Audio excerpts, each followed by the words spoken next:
a gazillionaire with this, but he would be perfect for. Look, that's my international symbol for puppets. Yeah. This is two puppets. Welcome to Comedy Centric, your place for all things comedy. Every week we'll discuss the legends and the people who built the business, the performers, writers, behind the scenes, and stories that you have never heard. So relax, take a load off, and join us for this episode of Comedy Centric. Now, the host of your show, nationally headlining comedian, a woman with a wicked sense of humor and a killer Jersey accent, Julia Scotti. Hi there, I'm Julia Scotti, and this person sitting next to me is Kathy Caldwell. No, Hello. Wait a minute. It's not Kathy Caldwell. It's James Corhan. Hi, Jimmy. Hi, how are you? Good. How we In case doing? you're wondering, our Kathy is she's under the weather today again. That all that clean air up in the mountains, it kills you. It kills you. It's gonna kill her up there. I swear to God. Anyway, how you doing? I'm doing better with my polluted air here in the Good. city. So Good. Yeah. Me too. I've been on the road a little bit. I was away all last week. I just got back. So what happened out there? What's going on? Why don't you catch us up? I did a little road tour. I got to get out and make the money, because this show sure as hell ain't making me a damn dime. So I was down in Delaware. I worked at Candlelight Theater last Thursday, and then I went up to Wisecrackers up in Mohegan Sun up in Wilkes-Barre. I was there last weekend, and then 3 days down in Florida with the Funny Women of a Certain Age tour. So I've been all over. I've been everywhere, man. I've been everywhere. It's great. Got no underwear, man. What?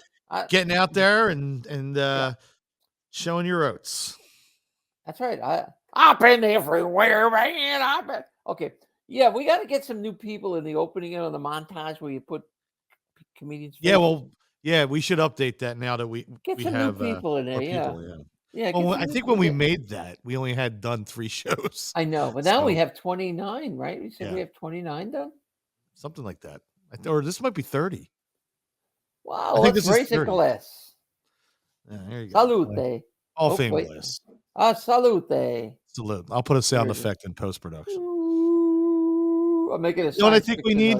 We're going to need comedy-centric glassware. And our friend at Graphics Greg is creating a new logo just Graphics for Greg comedy-centric. Well, then we should sell them. Well, yeah, of course. Sure. How are we going to eat? We got to eat, right? Oh, hey, I got some news about Julie Scotti Funny That Way. Yes. Yeah. Let's talk about that. Yeah. If you don't know the documentary, Susan Sandler's documentaries, Julie Scotti Funny That Way. It's about my life. It's going to be released at the end of March in. Dun, dun, dun, dun, dun, dun, dun, dun, dun, dun. There's your clue. You know where it is? I wish I had my red coat. Close. That's right. And if you like Queen, you'll love this. Okay, we're good. We're going to England. The movie's going to be opening in England. That's awesome. On the day of Transgender Day of Recognition. Yeah, March 31st, I think it is. Yep. You are now an international movie star. You know that, right? Does that make me international? An international booby prize. That's me. Well, it's kind of exciting because I'm glad, the movie was so important because there's so many trans folks out there that are having a hard time, and I thought I agreed to do it, and hoping that it would make maybe life a little easier for somebody that's struggling. So yeah, and seeing someone like you who has gone through those struggles, and they see your success, that's inspiring. So yeah, this is great. So it's kind of cool. Julia Scotti Funny That Way going to be in Britain in the end of March. So all right, this is an interesting show tonight. I've known Ted again. I know it seems like all of our guests come from the Chinese restaurant in Paramus, New Jersey, but Ted Bohus was there. The list that you see with all those names on it, with that we show from time to time, with all those famous comics, Teddy wrote that. So Ted Bohus is a multi-talented guy. He's a filmmaker. His credits are crazy, but his most famous movie is a cult classic called The Deadly Spawn. And so we're going to talk to him about that. And Bohus, I went to high school with him. Oh, about that. Yeah. So when we come back, was this the class of 1874? Oh, this is back in the Edison movie days when they had to. All right, we didn't do that. No, he's not that old, you bastard, you hairy bastard. All right. Yeah. We'll I had be to back get in a revenge. couple I of had to get revenge for all those moments where I didn't play the music on time. I had to get my one opportunity. I had my like one that, but opportunity on camera. But you potted down. You should have kept, until I get the hint to get the hell out of here. So I hear the music for a change. Gosh, I'll be back. I'm sorry. All right, well, Jimmy, good job. And when we get back, hopefully Teddy will be here. All right. See you soon. I do like the dancing like you and Kathy do. I have no rhythm. My science fiction noises.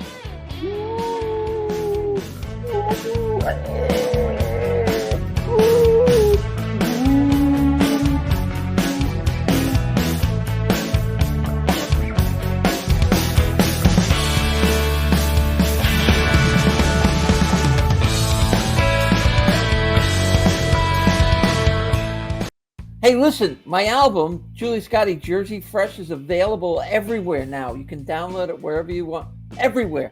It's really kind of funny. It's like $10. Come on, buy the damn thing, will you? And also, check out on the Dry Bar, my comedy special, Dry Bar Comedy. It's called Julia Scotti Jersey Fresh. So you can, it's my understanding that if you sign up for Dry Bar, you can see like 100,000 comics on there. But you, of course, after you watch mine. But you get a free month. I think it's still going on like that. So, again, my album, Primal Cuts, and my special on Dry Bar, Jersey Fresh. It's so simple. Come on, do it. Do it for me. Do it for your mom. I love you. Bye. So my guest tonight is a guy who's he's had a really, really interesting career. And not only that, I went to high school with him. And he's one of these guys in my life that pops up every 20 years or so for a brief time. And then I don't see him for another 20 years. But you're lucky, folks, because you caught him on the 20-year curve. He is a producer, director, publisher of Special Effects Magazine. He's a legend in the science fiction film industry, and he's my buddy, ladies and gentlemen, Ted Bohus. There you are. Don't be shy. I'm okay. Wow, you got old, man. Tell me about it. When the hell did this happen? I don't know. We were just in school, and now we're looking at the clock. There's a couple of people like you who show up in my life periodically, like Teddy Kaluuka. You remember from Ted Kaluuka? Oh yeah, from the Comedy Caravan days.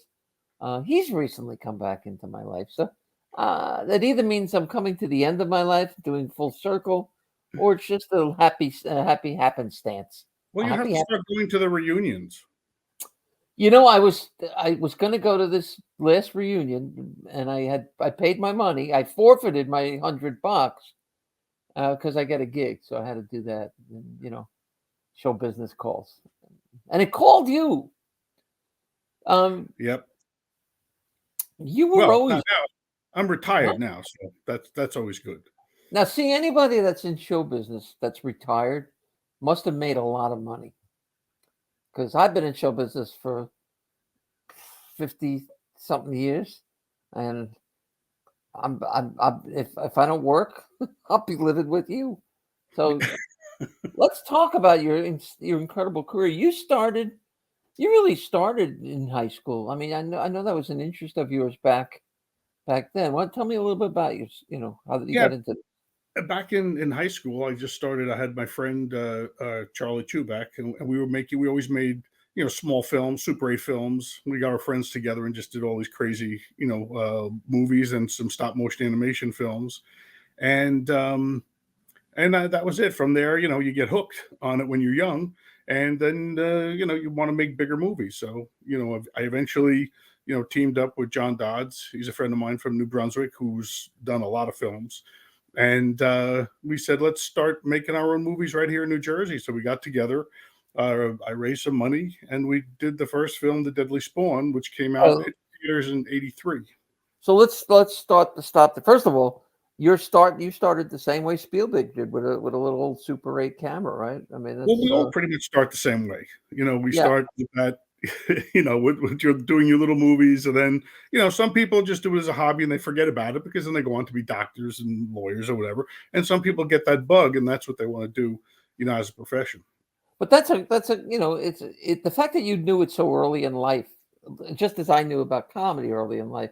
It speaks to the calling, I call it. When we know very early on what we want to do, and nobody can sway us into getting a real job. We just have to do what we were meant to do, and then you're one of those people.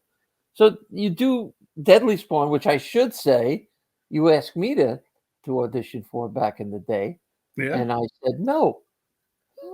That had to be what, 1982, probably. I guess so. Yeah, I was in comedy 2 years back then. So this thing comes out, that was we lost track again for another 20 years. Well, back in the very beginning with the Comedy Caravan thing, yes, that's my friend Hal Ennis did that, and he asked me to help him with that.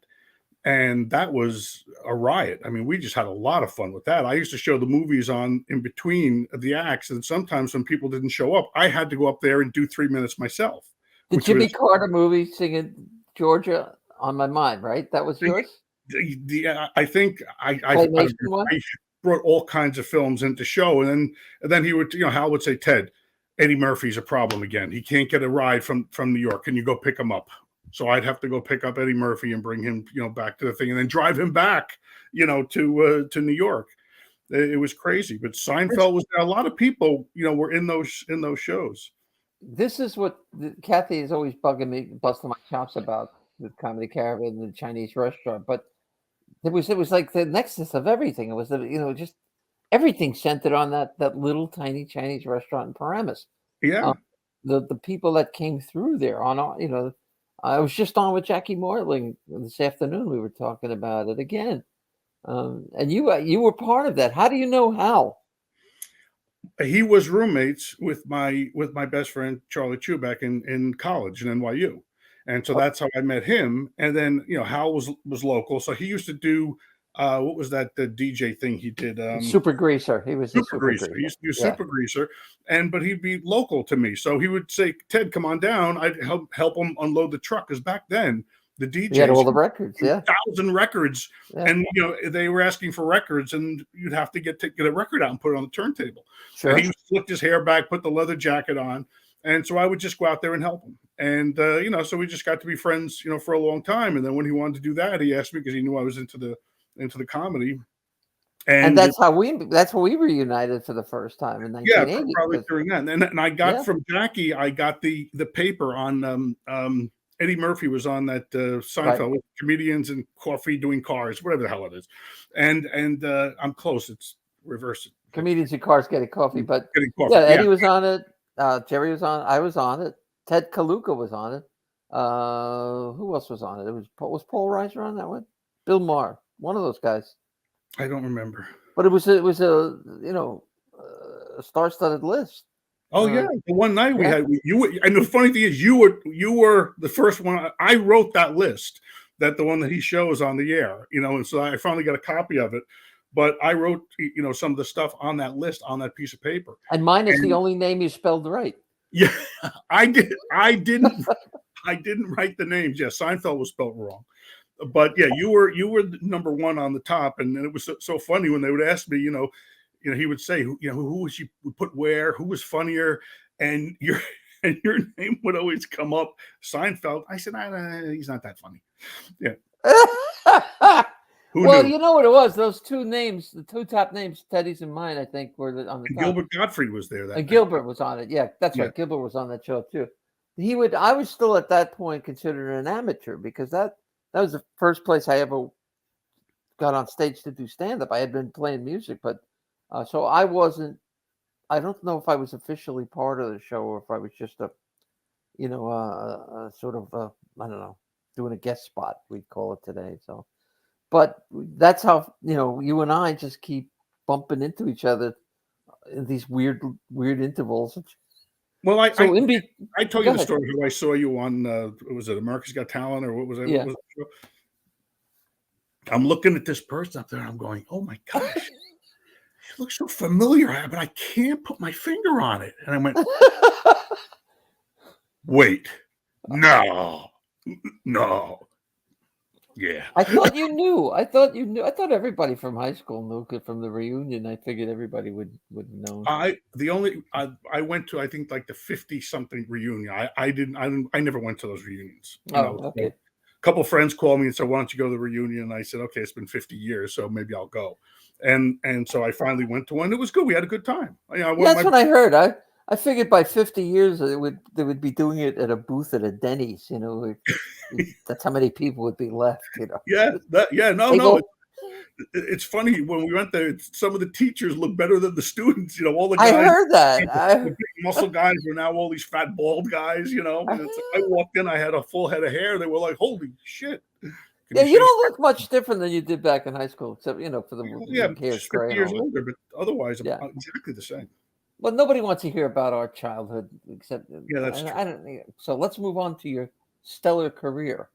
So the Deadly Spawn, you do it. Oh yeah, you decide you're going to make this money, and you said I'm going to make this movie. And you said I'm going to go out and get some money. Yeah. All right. We have people who aspire to make films and write things. How does one go about getting money? Where do you go for that? Well, like my friend said, he said, Ted, get a gun. I'll explain the rest later. No. So, luckily I had some friends, that had some money, and a friend, one of my friends, Dr. Ron Gianotto, was a doctor. He knew, some friends, that had some money. So we just, and again, this wasn't a lot of money. That first film, Deadly Spawn, was made for like $19,500, shot in 16 millimeter. Wow. So that was nothing. So we borrowed 5,000 here, 10,000 here, and so it wasn't really a lot of money, for the time. And and then at the very end, we had Alexander Beck, one of the foreign distributors, threw in some money, so we had a little bit more, so a few grand, maybe 5,000 more at the end. But that was it. People thought it cost more to make, but no, the all in was probably just under 20 grand. But that was also 1982, right? 82. Yeah, we started probably in 81, 82, and we was released in 83 in April. So in terms of like today's money, what would that be the equivalent? Probably 20,000. No, probably I don't know, maybe 100,000. I mean, who knows? It's still not a lot of money. No, but for somebody who's never made a movie before, it's a substantial amount to to gather together with people who don't even have no track record at that point. See, that's the thing I can't even imagine about being a filmmaker the first time out. With no track record, you start going to people and go, "Hey, give me money, give me money." Yeah. No, it's a catch-22. It's like you tell them you get this great concept for a movie, and they say, "Fine." You tell them you want money, they say, "Well, they expect you to have done something before. When you haven't done anything before, how do you trust them giving you the money?" So it's you have to do something to get the money, but then you need the money to do something. So it's like that. It's a catch-22. So luckily, you start out small like that, where it's not a lot of money, and then your budgets go up as you go along. All right. So surprisingly, or no surprises, the movie's a hit. It's become like a cult classic. Yeah, the movie did good. It got to be a cult classic. It went around because it was one of the last movies that was done on that super low budget that got a theatrical release. I know they have El Mariachi in those films. They say, "Oh, they made the film for 10 grand." That's bullshit, because that was what they spent. By the time the studio released the film, they had hundreds of thousands of dollars into it. My film was shot on 16 for less than 20 grand, and that's what you saw on the screen that hit the theater. So we were probably one of the last real low budget films that actually got a theatrical release all over the world. So That was, it was so Would much it fun have at the been time. cheaper? I mean, if this were today, shooting it in digital, would it have been cheaper? Couldn't you, because you don't have the film stock Absolutely, cost but and see, here's the problem now, because any schmuck with a iPhone can make a movie. You get these people making these movies left and right, and they're giving them away. So it's like, yeah, you can shoot it real cheap, shoot it on your phone, but now you download the film, you download the recording to your computer, you get your music online for free, you get right. your programs online for free, you do your morphing for free. I had to spend like $20,000 to get a 5-second morph, back What's in a the day. what's a morph? Well, you morph like if I want to change my face into yours, and it just morphs, or you morph into a monster. A morphing technique, like Oh, any of the computer graphic stuff that you do now. you mean that's Change not one thing real? into another. That's But not real? but yes, but back then it used to be very expensive. Now it's all free. So now you could, these kids are making these movies for $500, and they give them away. So there's Yeah. a lot of money to be made in the low budget field anymore, because there's just, at the studios, they've got thousands of films just ready to be screened. And So, yet science fiction movies are at an all-time high interest-wise, I think. It's oh yeah, amazing to me. I can't yeah, keep up with. I'm not a. I don't watch. I don't. No offense, but I don't watch them that often. Um, that's I'll okay. watch classics, like Deadly Spawn. Yeah, yeah, that's a classic. Yeah, But I but will. I'll watch. I like. and you had to have your gore, because you had to remember when we shot it. I mean, we shot in the '80s, and that's when these gore films were a big thing. So you had to have X amount of just brief nudity here and there for the foreign markets. You had to Right. have your gore, because that's what was there. So you had to throw that in, even though it's a science fiction film. Those are not the kind of films I watch either. I mean, I'm not a big fan of those gore films either, but I knew what the market needed at the time, so that's the kind of film you had to make. So once the movie's out and it's a a bona fide hit, do the offers come pouring in for you? Well, initially, yes, but what I said is, okay, I don't want to make, now that this film did well, I don't want to make a movie in 16 millimeter anymore. I want to go to 35 millimeter. I want Right. to, a big crew, and I want to, blah, blah, blah, blah, do all this stuff. And, that didn't happen. It was still a small movie, and people weren't lining up to throw me millions of dollars, to do it. So that didn't work out. But we finally found out that we wanted to do Deadly Spawn 2. My friend introduced to some people, some lawyers and accountants, that were going to, put up more money for a Deadly Spawn 2 movie. And unfortunately, I took on 2 partners, which, you don't know, because, you want to get a big crew around you, and these people everyone comes in being very nice, and all of a sudden things can, turn to shit with the wrong partners. So we raised the money, and this time it was over $1 million to do what was supposed to be Deadly Spawn 2. But then my partners realized, wait a minute, Deadly Spawn is so, people just know me for that movie. And so they didn't want to put all this time and money into doing a movie that I was going to probably get the credit for. So we ended up naming it something else. We called it Metamorphosis, the Alien Factor. Oh, wait, I'm looking on your list. Okay, here it is. All right. And that film came out Okay. probably in 80 something, 87, 88, I don't remember. 88, according to your. And that won the Houston International Film Festival Award for best special effects and stuff. We won some awards for it. It did big business on cable television, and it was good. But unfortunately, I had partners, and we didn't get along. And so next film, I said I'd rather go back to shooting low budget, where I can just do the stuff myself. And that's when I ended up doing The Regenerated Man, which again was another smaller film, but it was on 35. You did it on we 35 shot that on millimeter. 35. Yeah. How'd that do? It did good. I mean, again, we're shooting so cheap. It's, back then it was just math. There were video stores back then, and there were so many thousands of video stores, and every one of them, like Blockbuster, said, we have every movie. So they have to take every movie. So around the country, they would take X amount of videos. So if every store took 3 or 5 or 10 or 20 copies, you sold X amount of thousands of copies, you're in profit no matter what.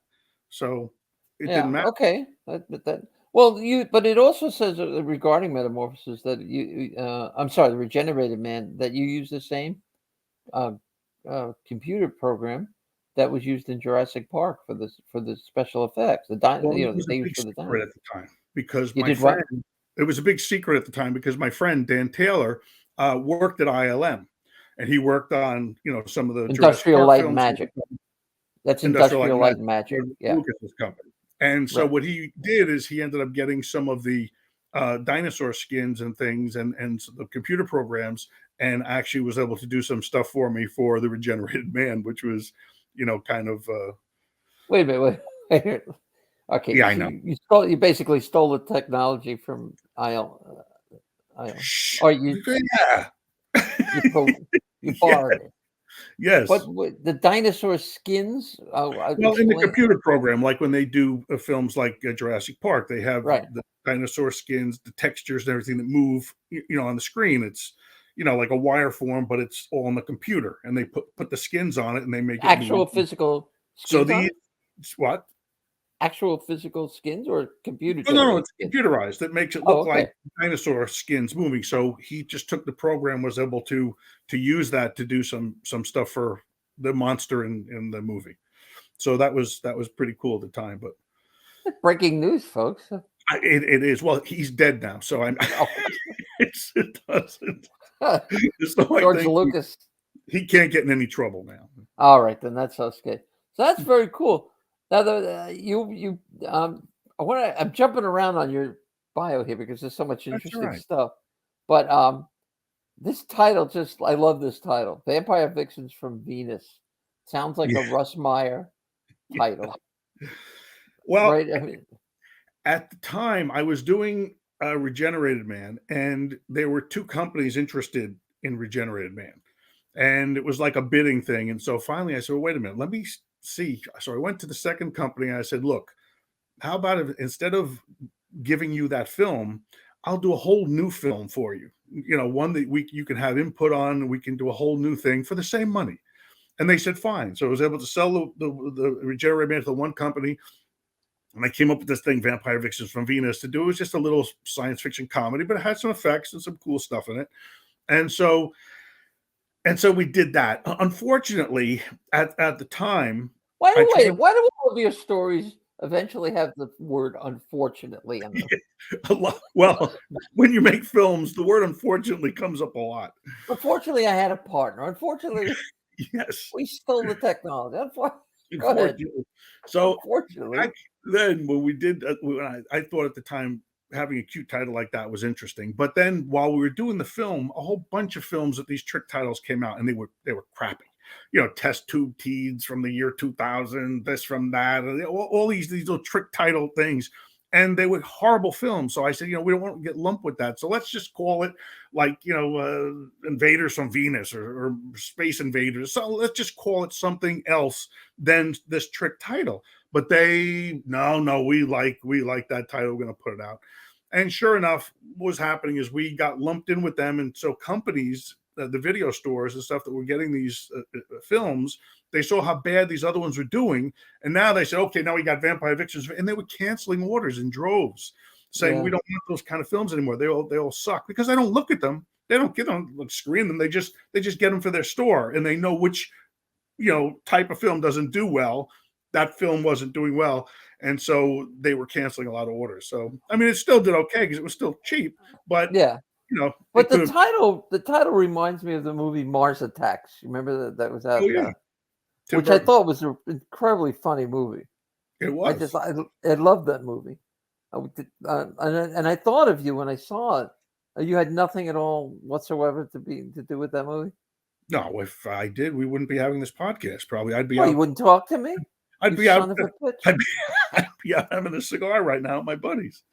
But no. It's no. I didn't have anything to do with Mars. It was a very funny movie, though. I thought it was great. Deadly Spawn. People think that I've had calls. People come in and want to do interviews with me because I made the movie that Spawn. They think I made the movie Spawn. I said, no, I didn't make the movie Spawn. No, that Spawn wasn't deadly. Yours was deadly.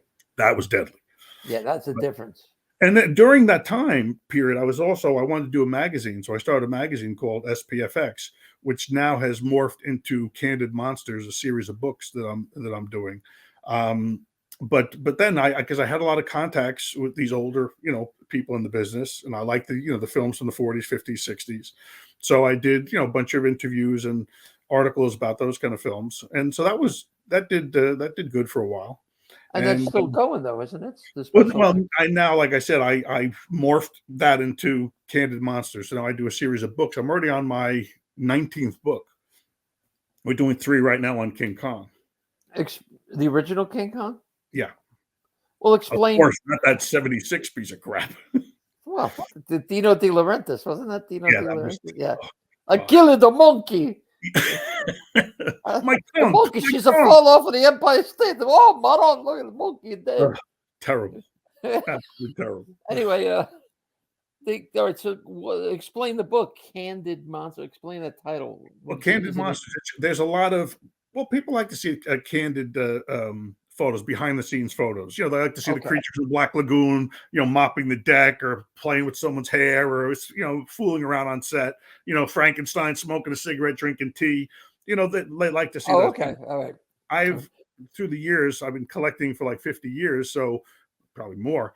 I have thousands and thousands of these candid photos from all these different films. So I said, let me take the format from SPFX-Special Effects Magazine, do this, Candid Monsters, a series of books where they're bigger, they're square bound, and now I can put a lot of information in them. So I have a lot of friends that have done interviews and articles that are helping me out. So we're just throwing in all kinds of cool stuff, and they're all filled with, science fiction, fantasy, stop motion films from probably the 20s right to the 60s. And that's where I pretty much cut it off. And where can people get them? Anywhere? Are they available? Amazon.com and eBay.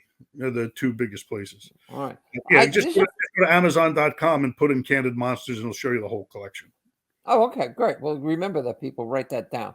All right, I'm jumping around again, but this one jumped out at me.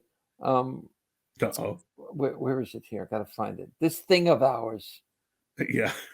La Cosa Nostra. La Cosa Nostra. A lot of people don't get that. La Cosa Nostra. That's what it means. Yes. This thing of ours. Yeah. But the cast is amazing. James Caan, Frankie Vincent. Vincent Pastore, Frank Vincent, Chuck Zito, Pat Cooper. How did you, first of all, Danny Provenzano, Louis Vanette, how did you get James Caan? When we were shooting, we wanted to, there was a small part in the film. And so the first choice was Armand Asante. But we couldn't get him. It was too expensive. The second choice, there was a number. We even talked to Anthony Quinn and to try to do it, but he pretty much said, I don't remember anything anymore. You put the shit on a big poster and I'll read it, and that's about all you're getting from me. I said, okay, great, thanks a lot. And I think Frank Vincent's friend or something, or Frank Vincent had a good buddy that was friends with James Caan, and just asked him if he'd come in for a day and do some parts of the movie, and he agreed to it. We ended up with a price. He came in, and it was fantastic. That's right. Frank Vincent was a nice guy. Frank, really nice. Sweet man. I've told this story a number of times, but it's amazing what Jersey has produced in terms of talent.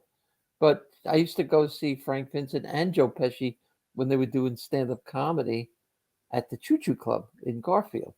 And that was, that's how far back it goes. And I was introduced to him through a musician friend that I used to make. But what a sweet man he was. And you would never know it.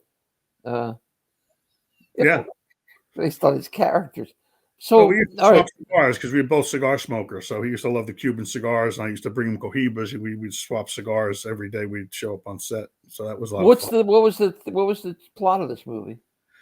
It was trying to bring gangsters into the 21st century. So I came up with a storyline that would, and I checked. I had a friend that worked at Bell Labs, and I said, what if someone was to put a chip into a satellite, and they were able to hack into the bank accounts of everybody in the country, or banks, anything, and they would be able to go in there and not take a lot of money. Just take pennies, just take 27 cents out of accounts. So when you get your statement that comes in, if it's 3 cents short or 27 cents short, you're not even going to notice it. So, and the banks wouldn't want to say anything because they don't want people thinking their money's in safe. So everything will be covered up.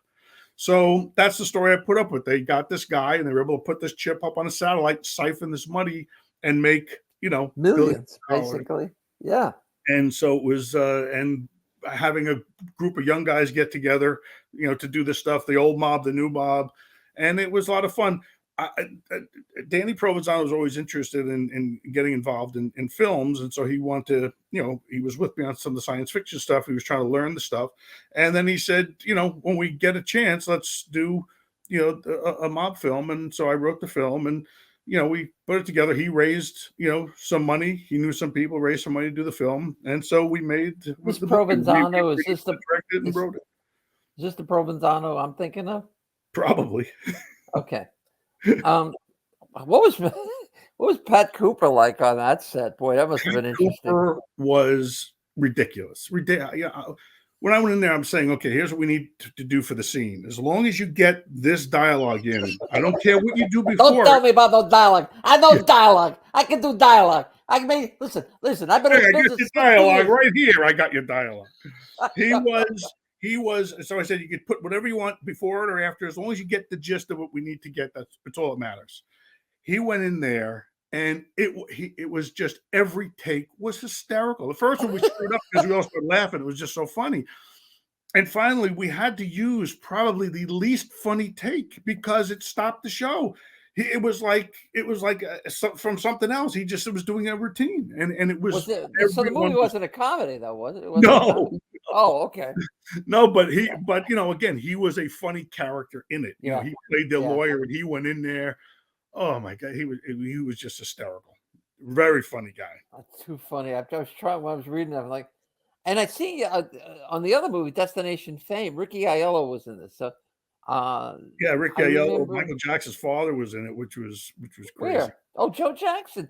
Yeah, I did. I thought it was the other Joe Jackson. Tons of people wanted to meet Joe Jackson. Well, Michael Jackson was almost in the film because my partner on that film, Paul D'Angelo, knew the Jackson family, and so he actually flew out, to meet with Michael to ask about being this. And I tried to tell him, I said, Paul, take me with you out there. If anybody can get along with this crazy guy, I can, because we like a lot of the same crazy science fiction, crazy shit. But he didn't want to do it. But whatever. So he couldn't do it. So we got, what was the guy from, what's the guy's name from the band? It's probably in the notes there. I don't know. From New Kids on the Block or something. I forget. Jordan Knight? Yeah, Jordan Knight. So we have Jordan Knight took the Michael Jackson part. Oh, okay. No, but I was looking at Ricky Aiello because I knew Ricky back in the 80s from the Improv. Good guy.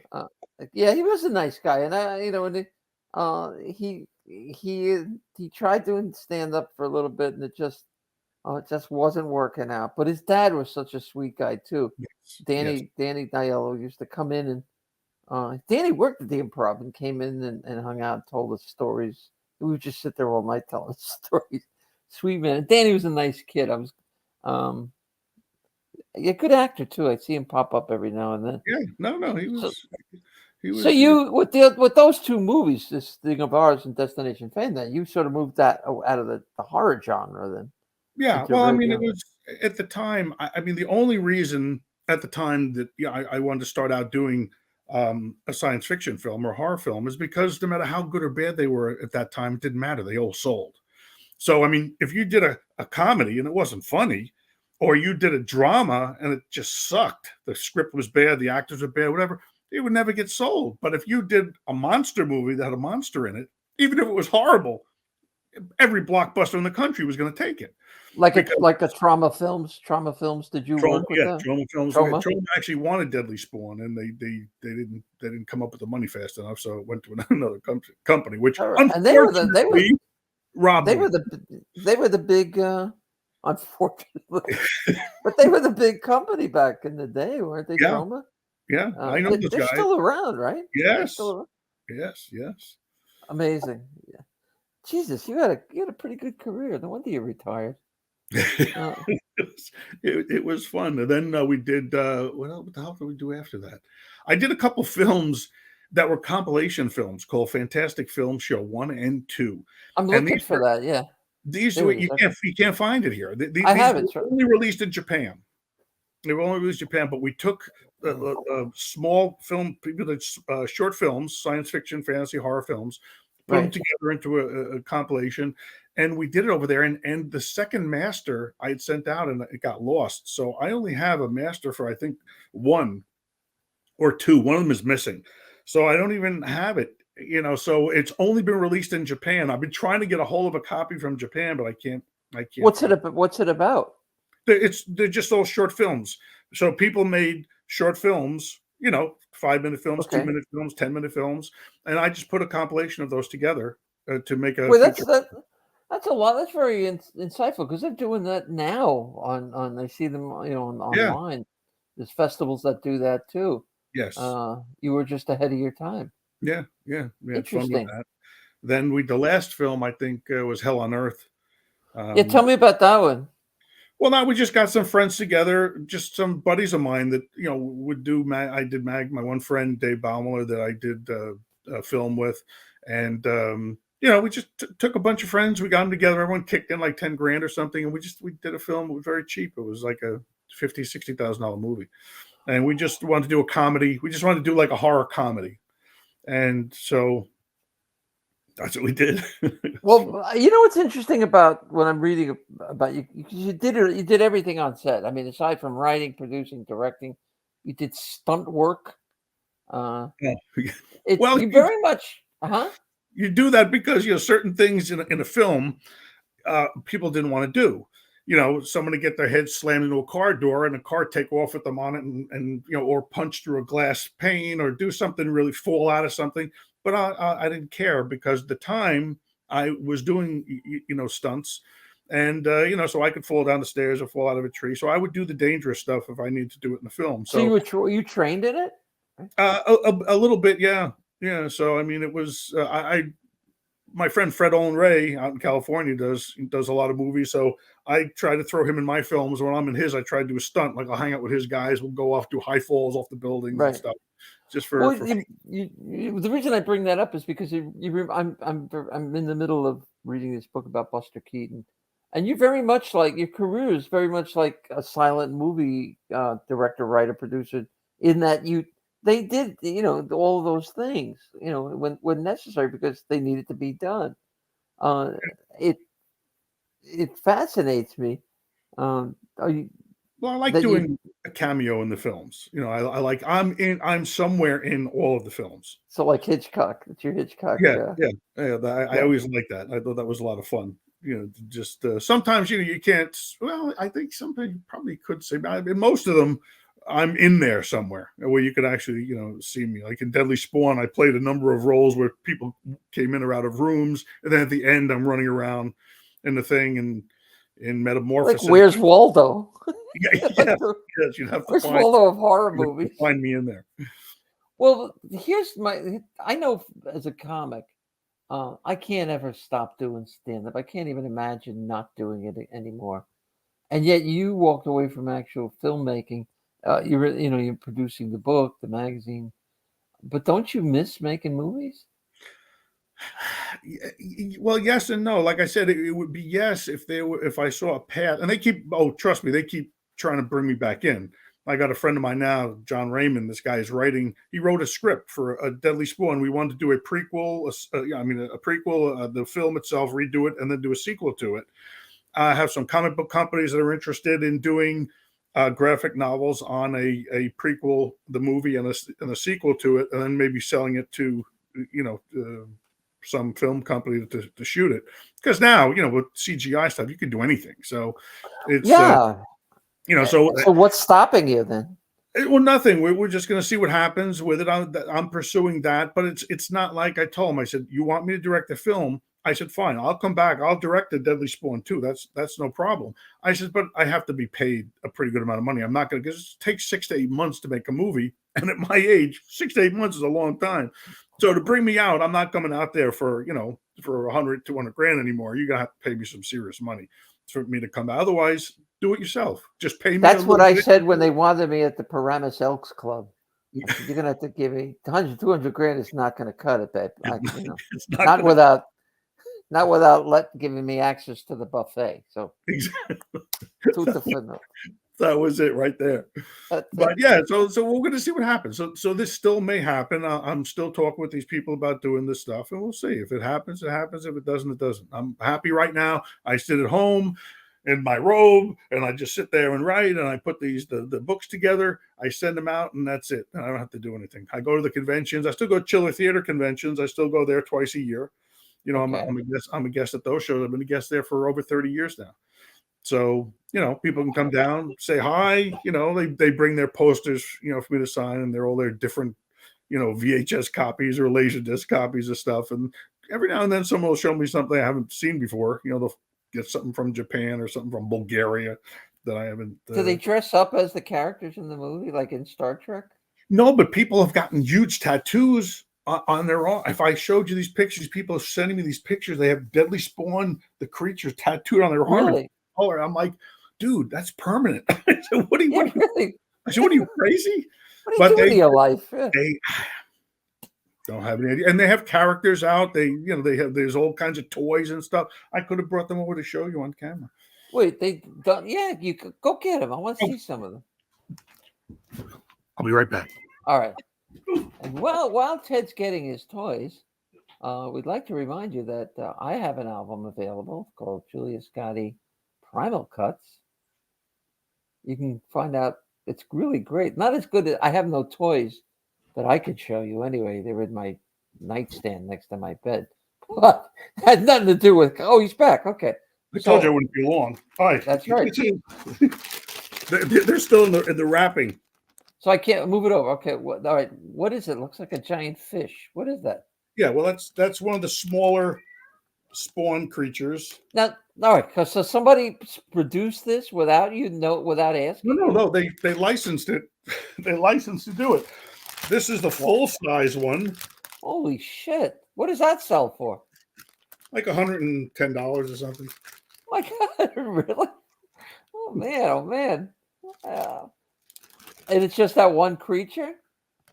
Yeah, it's a creature with 3 heads and arms and all kinds of crazy stuff. Have they sold a lot of them? Sold out. Go figure. What the hell? I know. That's fantastic. You should put my album think- in the bag. I think they tried a Kickstarter or something on it. And you know, for a month they raised the money in like a week or something. It was crazy. So Oh man. yeah, people just Well, like this. People like monsters. It's amazing. It's an amazing career. I always like to find out where people who have become successful, but I always like to find out how that happened. And I kind of kept tabs on loosely over the years. It's fun to see. It's fun to catch up with you too. It is. Give me some. Where can they find all of your stuff? I'll show you in 2 seconds. All right. Again, folks, if you're interested, I have an album out called. Here it is. As a matter of fact, it's called Primal Cuts. You can get a download card like that if you want, and it's $10. It's pretty good. You don't have to have a 3-headed monster. But look, you have a 2-headed. There's one, and there's the other one. Right there. If I was better prepared. Yeah. There we go. There's these are the books, Candid Monsters. Move it over. Okay, right there. Is that a hardcover or is it a hardcover? This is the hardcover version. Okay, so open it up. Show them what's inside. Well, it's all kinds of, it's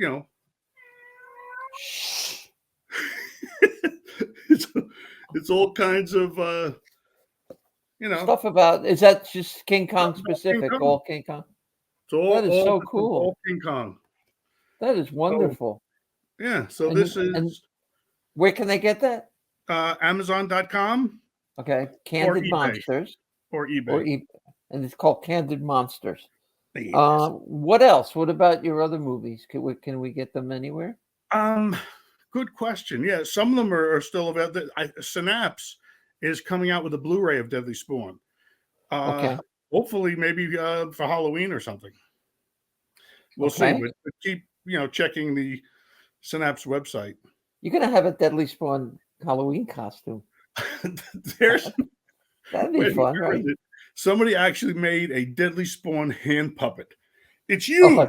It's this huge thing you put your hand up in. Oh, send it to Jeff Dunham. Jeff Dunham would love that. Who's Send that? it out to. You're the only person in America who doesn't know who fucking Jeff Dunham is.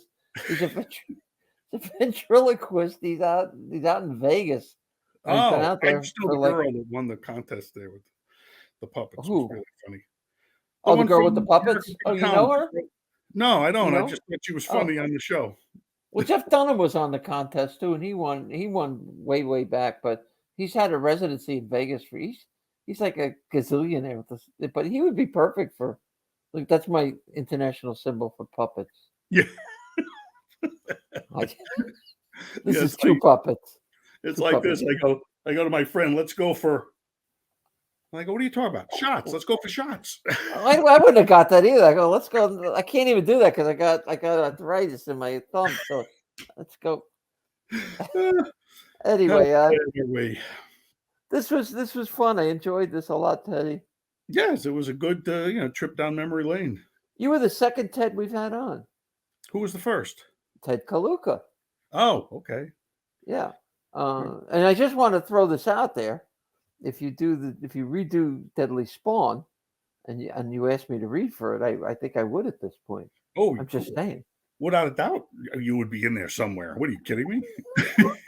That would be fun. Where are you going to be next? I'm actually, I wrote a play. We're going to be doing a stage reading of that in April, so I'm excited about that. I'm working on another play too, a musical. So, I'm getting old, Teddy, and I'm like, I need to do something like Deadly Spawn to up my income in my old age. But I'm still doing the stand up. Yeah, I love it. I love it. I love it as much now as maybe more than when I started. Really? Yeah. Well, you're funny. I mean, we go to the shows and it's funny stuff. Yeah, I just want to make sure that I still, I just don't want to be. I want to be relevant. I mean, I know my audience is aging, but I don't want it to be just like 90-year-old people. I like, the young kids come, they have fun. The young kids come, they have fun. The young kids, like the 40 and 50-year-olds. That's right. They have fun, Ted. Yeah. So keep me posted when you're going to be local, so I can come down and say hello. Well, we ought to have dinner or something. Yeah, we could do that. You know where I live, and I know where you live, sort of. We should meet like halfway. We're probably, I don't know, like Asbury or something. We'll go to Asbury. Yeah. We can do it. We're not going to do it. We say that every single time we talk. I know, but now I'm getting hungrier. So okay. Food and drinks and a cigar and I'm there. It's. There you go. Ted Bohus, I got to thank you so much for coming. My pleasure. I think it's nice to see that life has treated you well, and deservedly so. So I'm just noticing I should have just did that with my glasses, or taken them off, rather than have that square in my eye the whole time. Is that it? You done? Are you done complaining? There we go. How's that? That's better. Now you're a blur, but at least you don't have. No, that's all right. That's why I have to wear them. Otherwise, I can't. What bothers me is that thing above my head with the light above my head. It's the blue light. I can't. I'm not taking my picture or call writing down ever. I usually try to find a nice neutral background with a monster in it or something, but I said, you know what? Well, Jimmy's gonna get me a green screen background, so we're gonna. Yeah. Fancy stuff. Oh, big budget shit here. No business like show business. So, but he's promised me he's going to do that. So, see, little short film that they did when they bought Desilu Studios. Do you know the one I'm talking about? Absolutely, and they're holding the Mighty Joe Young puppet. That's exactly right. They're taking the guy from Westinghouse. That's what Desi. See, I knew you would know that, Phil. Yeah. Someone just sent me that photo, and I was just cleaning it up to stick in there somewhere. But the thing is, I have to wait for the next book, because then it's someone Mighty Joe Young. It's because people always misidentify it as being from King Kong. It's not. It's Mighty Joe Young. You're right. It is Mighty Joe Young, though. Yeah, it was an RKO film. And Mighty Joe Young. I'm going to throw that picture in there. Yeah. So, But the guy who was the guy that starred King Kong? He was also with Mighty Joe Young, wasn't he?